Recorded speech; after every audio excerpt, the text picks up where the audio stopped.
คนที่เทศในปัจจุบันตอนนี้คือในแพลตฟอร์มของเอกเทศนี้ยังบ่เข้าใจเนาะว่า Trading View นี่แม่นหยังเนาะแล้วมันช่วยหยังให้เราทุกคนเรากดเข้าไปเลยทุกคน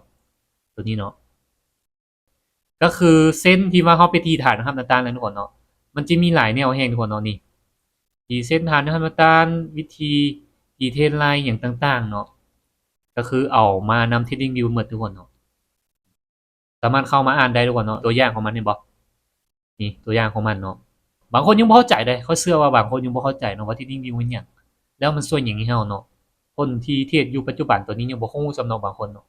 บางคนก็ยังบ่ฮู้ซ้ำเดี๋ยวสิมาอธิบายให้คนเด้อ Trading View มันหยังเนาะแล้วมันช่วยหยังให้เราเนาะ Trading View ทุกคนเนาะก็คือตัวนี้เลยทุกคนเนาะจำพวกนี้เลยนี่จำพวกนี้เลยเนาะเอามาจาก Trading View หมดทุกคนเนาะเอามาจาก Trading View หมดเลยก็คือ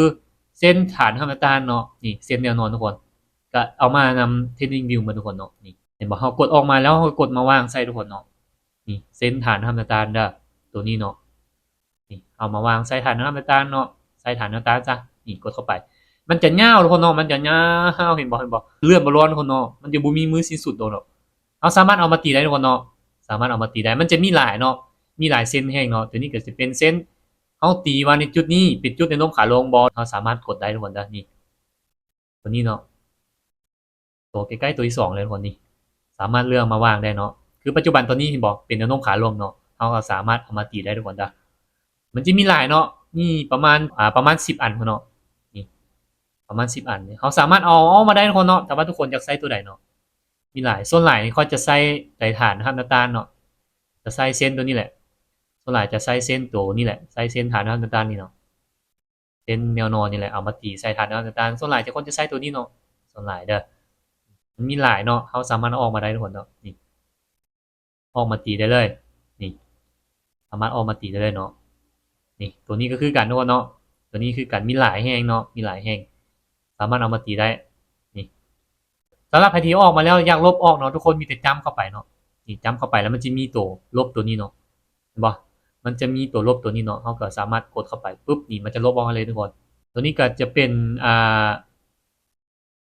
ดีเทลไลน์เนาะตัวนี้เนาะ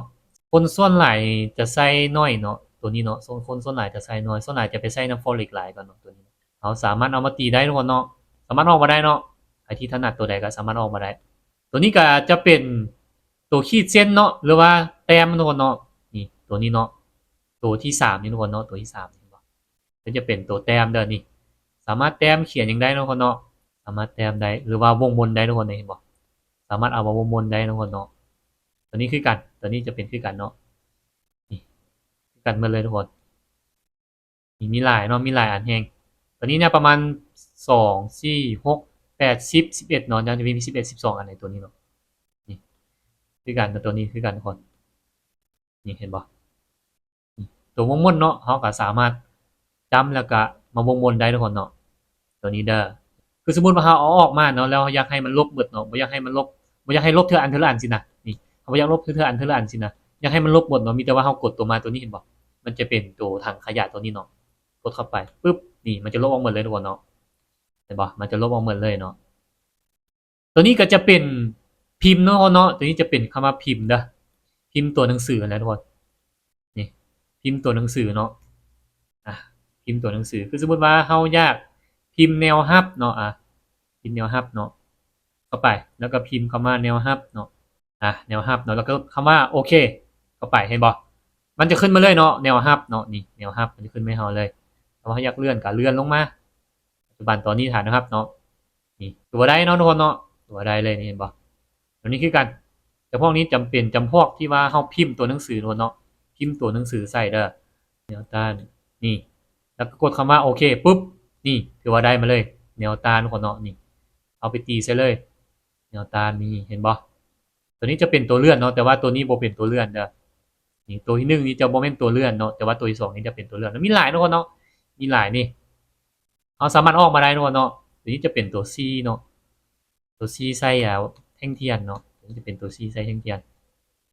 นี่เอาสามารถออกมาได้ทุกคนเนาะสามารถออกมาได้เลยตัวนี้ก็จะมานำ Trading View มาทุกคนเนาะจะมานำ Trading View มาเลยเฉพาะนี้เนาะเฉพาะนี้ก็จะเป็นจำพวกสติกเกอร์เนาะสติกเกอร์ที่ว่าเราจะเอาออกมาใส่ก็ออกมาได้ทุกคนเนาะ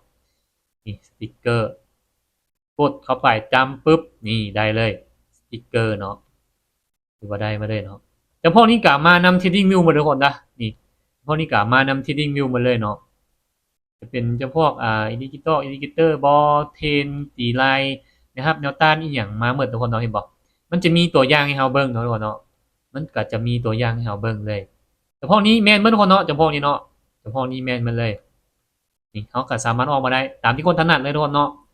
ตามที่คนถนัดเลยส่วนหลายนี่ค่อยใช้นี่เขาจะใช้แต่ตัวนี้ทุกคนนะจะใช้แต่เส้นแนวนอนตัวนี้เนาะเพื่อมาตีฐานนะครับแนวต้านเนาะส่วนใหญ่จะใช้แต่ตัวนี้แล้วทุกคนเนาะส่วนใหญ่จะใช้แต่ตัวเดียวนี่แหละเพื่อมาตีฐานนะครับแนวต้านเนาะใครที่ยังบ่ฮู้ว่า Trading View แม่นหยังเนาะแล้วมันช่วยหยังให้เฮาทุกคนเนาะนี่เลยเนาะทุกคนก็ลองไปใช้เบิ่งทุกคนนะทุกคนก็ลองไปใช้เบิ่งเนาะเพราะว่าสำคัญเด้การเทรดนี่เฮาบ่มีตัวนี้นี่ยากสุดเนาะ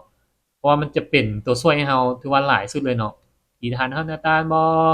ตีเทรนไลน์หยังต่างๆเนาะก็ถือว่าเป็นตัวช่วยให้เฮาดีหลายคือเก่าเนาะถ้าว่าเฮาอยากลบออกเนาะบ่อยากลบเทื่อเดียวเนาะคือบ่อยากลบเทื่อละอันเทื่อละอันเทื่อละอันเนาะมีแต่ว่าเฮากดตัวนี้เนาะถังขยะตัวกรองนี่เนาะแล้วกดลบออกเนาะนี่เห็นบ่ก็ถือว่าลบออกหมดเลยเนาะสำหรับใครที่บ่อยากกดออกมาเทื่อละอันเทื่อละอันเนาะนี่สำหรับใครที่บ่อยากกดออกมาเทื่อละอันมีแต่ว่าเฮากดตัวนี้ทุกคนหมายดาวปุ๊บนี่มันจะขึ้นไม่เฮาเลยเนาะนี่มันจะขึ้นไม่เฮาเลย